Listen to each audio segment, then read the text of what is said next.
નમસ્કાર દોસ્તો, મેન્સ પ્રેક્ટિસમાં આપનું સ્વાગત છે.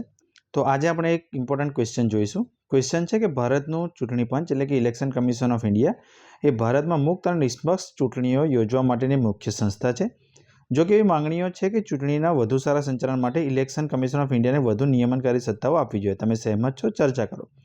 ઇંગ્લિશમાં છે કે election commission of India is a prime body to conduct free and fair elections in India. However, there are demands that election commission of India should be granted with more rule to making power of better for the better conduct of election. બરાબર, તમે agree છો? Do you agree? Explain. તો આનો આપણે જે જોઈશું, તો આ જો તમે ટેલિગ્રામ ગ્રુપ પર જોઈન કરવા માંગતા હોય તો GPSC is the future link તમને ડિસ્ક્રિપ્શન બોક્સમાં મળશે. મારો કોન્ટેક્ટ કરવા માંગતા હોય તો @Bhargav GOVT ટેલિગ્રામ પર. મારી ને મારા ટીમ વિશેની એક નાનકડી જાણકારી છે, તમે જોઈ શકો છો સ્ક્રીન ઉપર. મેન્ટરશીપનો આપણે પ્રોગ્રામ ચાલે છે. 1000 રૂપીસ પર મંથના હિસાબે એનો ચાર્જ હોય છે, જેમાં ડેલી પ્રેક્ટિસ ક્વેશ્ચન્સ આપવામાં આવે છે, બધા સબ્જેક્ટ કવર કરવામાં આવે છે, ડેલી ઇવેલ્યુએશન કરી આપવામાં આવે છે, અને જે છે એ ટેસ્ટ સિરીઝ એક જે છે જીપીએસસીની તમને ફ્રીમાં પ્રેક્ટિસ માટે આપવામાં આવે છે. તમે આ નંબર પર કોન્ટેક્ટ કરી શકો છો, તો ટેલિગ્રામ ઉપર મેસેજ કરી શકો છો. તો શરૂ કરીએ. તો સૌપ્રથમ ઇલેક્શન કમિશન ઓફ ઇન્ડિયા અત્યારે ન્યૂઝમાં છે, તો એના વિશે આપણે લખવાનું છે. જો ક્વેશ્ચનના મુખ્ય પાર્ટ કયા છે કે એ તો ઇલેક્શન કમિશન ઓફ ઇન્ડિયા એ ભારતની જે છે એ મુખ્ય સંસ્થા છે. બીજું, એને વધારે સત્તા આપવી જોઈએ કે નહીં. ટૂંકમાં ક્રક્સ જે છે ક્વેશ્ચન આ છે. તો ઇન્ટ્રોડક્શનમાં શું લખી શકાય? ઇન્ટ્રોડક્શન લખી શકાય કે election commission of India article number 324 અંતર્ગત જે છે એ આર્ટિકલમાં ઇન્ડિયાને કોન્સ્ટિટ્યુશનમાં નોંધાયેલું છે, એક બંધારણીય સંસ્થા છે. બરાબર, આનાથી સારું કોઈ ઇન્ટ્રોડક્શન ના હોઈ શકે કે તમે આર્ટિકલ નંબર લખો અને એ જે સંસ્થા વિશે પૂછ્યું છે એનો આર્ટિકલ નંબર લખો, તો એ બેસ્ટ ઇન્ટ્રોડક્શન કહેવાય. ત્યારબાદ જે છે એ આર્ગ્યુમેન્ટ્સ ઇન ફેવર, કે મોર પાવરના ફેવરમાં આર્ગ્યુમેન્ટ્સ.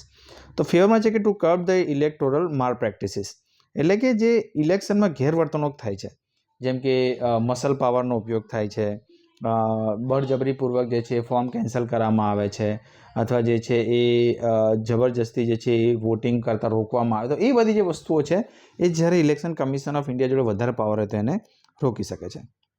બીજું છે રેગ્યુલેશન ઓફ પોલિટિકલ પાર્ટીઝ. તો પોલિટિકલ પાર્ટીના રેગ્યુલેશનમાં એવું છે કે અત્યારે પોલિટિકલ પાર્ટીની નોંધણી કરવી અને એને સિમ્બોલ આપવું એ જે છે ઇલેક્શન કમિશનના અંડરમાં આવે છે. પાર્ટીને કેન્સલ કરવાનો જે છે સત્તા જો ઇલેક્શન કમિશનને આપવામાં આવી નથી, તો એ જે છે આપે તો કદાચ પોલિટિકલ પાર્ટીમાં થોડો ડર રહે, તો વધારે સત્તા આપવી જોઈએ. ત્રીજું, કંટ્રોલ ઓવર કેમ્પેનિંગ ફાઇનાન્સ. તો ફાઇનાન્સ ઉપર જે છે અત્યારે કેપ લાગેલો છે. બરાબર, તમે કોમેન્ટમાં જણાવી શકો છો તમને ખબર હોય તો કે લોકસભામાં કેટલો કોઈ કેન્ડિડેટ ખર્ચ કરી શકે છે અને વિધાનસભામાં કેટલો ખર્ચ કરી શકે છે, અને જે પાર્ટીનો જે ખર્ચ થાય છે એ ઉમેદવારના ખર્ચમાં ગણાશે કે નહીં. આ 2-3 વસ્તુ તમને ખબર હોવી જોઈએ. તો પાર્ટી જે છે જે પણ ફંડ રેઝ કરે છે અથવા જે ફંડ ખર્ચે છે એ ઉમેદવારના ખર્ચમાં ગણાતું નથી. બરાબર છે.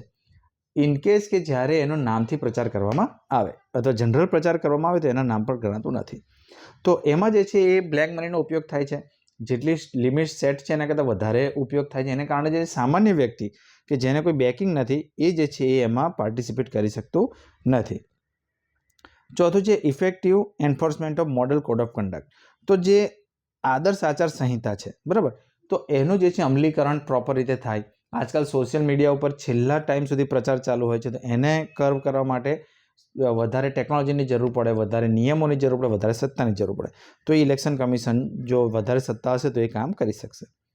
હવે આર્ગ્યુમેન્ટ્સ અગેન્સ્ટ, કે ભાઈ વધારે પાવર આપવાથી નુકસાન શું થઈ શકે? તો ચેક્સ એન્ડ બેલેન્સીસ. તો કોઈ પણ જ્યારે લોકશાહી ચાલતી હોય તેમાં ચેક્સ એન્ડ બેલેન્સીસ હોય કે એક સંસ્થાને વધારે પાવર ના હોય, બીજી સંસ્થાને રોકતી હોય, તો જે નિયંત્રણ છે એ જે છે એ ખોરવાઈ શકે છે. કે જ્યારે કોઈ પણ સંસ્થાને વધારે પડતી તાકાત આપવામાં આવે તો બની શકે છે કે એ અનિયંત્રિત થઈ શકે. છઠ્ઠું છે લો મેકિંગ ઇઝ પાર્લામેન્ટ ડોમેન. હવે કોઈ પણ રૂલ જે છે બનાવવા, એને લાગુ કરવા એ પાર્લામેન્ટનું કામ છે. ઇલેક્શન કમિશન ઓફ ઇન્ડિયાને જો વધારે સત્તા આપવામાં આવે ને જાતે રૂલ બનાવવા માંડે, બરાબર, મોડલ કોડ ઓફ કન્ડક્ટ માટે, તો એ જે છે સારી વાત નથી, કારણ કે એ જે છે કામ આપેલું છે જે ઇલેક્ટેડ મેમ્બર્સ છે એને કામ આપેલું છે, તે એ લોકો બનાવશે. પછી છે રિસ્ક ઓફ પોલિટિકલ એલિગનેશન, કે વધારે પડતી સત્તા અત્યારે પણ જે છે એના પર એલિગેશન લાગે છે કે ભાઈ કોઈ એક પાર્ટી માટે કામ કરે છે. આગળ પણ એવું હતું, મતલબ જે પાર્ટીની સરકાર હોય એ પાર્ટી માટે ઇલેક્શન કમિશન કામ કરે છે એવું હંમેશા આક્ષેપ એક લાગ્યા કરતો હોય છે. તો એના માટે જે છે એ જો વધારે સત્તા આપવામાં આવે તો એ વધારે એવો આક્ષેપ લાગી શકે અને લોકશાહી માટે સારી વસ્તુ નથી. તો વોટ ઇઝ વે ફોરવર્ડ? તો લિમિટેડ પાવર વિથ સેફગાર્ડ, કે પાવરમાં અમુક વધારો કરો પણ સેફગાર્ડ રાખો. બરાબર, સત્તા જે છે એ સંસદ જ નક્કી કરે કે કઈ આપવી, સંસદ નક્કી કરે કઈ આપવી. બીજું કે એના પર સુપ્રીમ કોર્ટની એક વોચ પણ હોય, એવું રાખી શકાય. Reform in appointment process. Appointment પ્રોસેસમાં અત્યારે એવું છે કે કેન્દ્ર સરકાર દ્વારા જે છે નિમણૂક કરવામાં આવે છે. ઇલેક્શન કમિશન ઓફ ઇન્ડિયાના નિમણૂકની અંદર જે ચીફ જસ્ટિસ ઓફ ઇન્ડિયાનું પણ જે છે ઇન્વોલ્વમેન્ટ થાય એવી જે છે માંગ છે. તો રિફોર્મ પ્રોસેસને જે છે એ ફેર બનાવવી જોઈએ. લીડર ઓફ ઓપોઝિશનનો પણ જે છે એમાં રોલ મહત્વપૂર્ણ હોવો જોઈએ. યુઝ ઓફ ટેકનોલોજી, કે માલ પ્રેક્ટિસીસ રોકવા માટે અથવા તો કેટલો ખર્ચ થયો છે એની જાણકારી મેળવવા માટે બિગ ડેટાનો ઉપયોગ કરી શકાય, એઆઈનો ઉપયોગ કરી શકાય, વિવિધ ટેકનોલોજીનો ઉપયોગ કરી શકાય, ગેરરીતિ રોકવા માટે એનો ઉપયોગ કરી શકાય. બરાબર છે, ફોર્મની પ્રોસેસ ઇઝી બનાવી શકાય, પ્રચાર જે છે એ વ્યક્તિ ઇઝીલી કરી શકે એવી કંઈક જે છે એ ફેસિલિટી આપી શકાય. તો ટેકનોલોજીના ઉપયોગથી જે છે એ ઇલેક્ટોરલ રિફોર્મ લાવી શકાય. તો ઇલેક્ટોરલ રિફોર્મ વિશે પણ જ્યારે ક્વેશ્ચન પૂછાય તો આમાંથી તમે ઘણા પોઈન્ટ રિપીટ કરી શકો છો.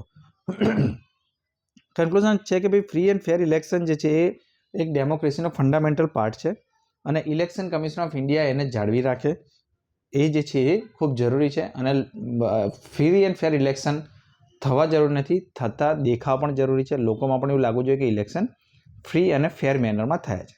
તો આ જે છે એના માટે ઇલેક્શન કમિશન ઓફ ઇન્ડિયાનો રોલ મહત્વપૂર્ણ બની જાય છે. તો આ રીતે જો તમે આન્સર લખો તો જે તમને પૂરા માર્ક મળતા હોય છે. ઇંગ્લિશ અને ગુજરાતી બંનેમાં મૂક્યું છે, એટલે બંને જે પણ તમે મીડિયામાં તૈયારી કરતા હોય, બરાબર. તો જો તમે જોઈન કરવા માગતા હોય ટેલિગ્રામ ગ્રુપ, તો GPSC is the future link search કરશો તમને ટેલિગ્રામ પર તો મળી જશે. અને જો તમે મારો કોન્ટેક્ટ કરવા માગતા હોય મેન્ટરશિપ માટે તો @bhargavgov પર તમે મેસેજ કરી શકો છો. ફરી મળીશું. લાઇક શેર સબસ્ક્રાઈબ જરૂર કરજો. Thank you. જય હિન્દ.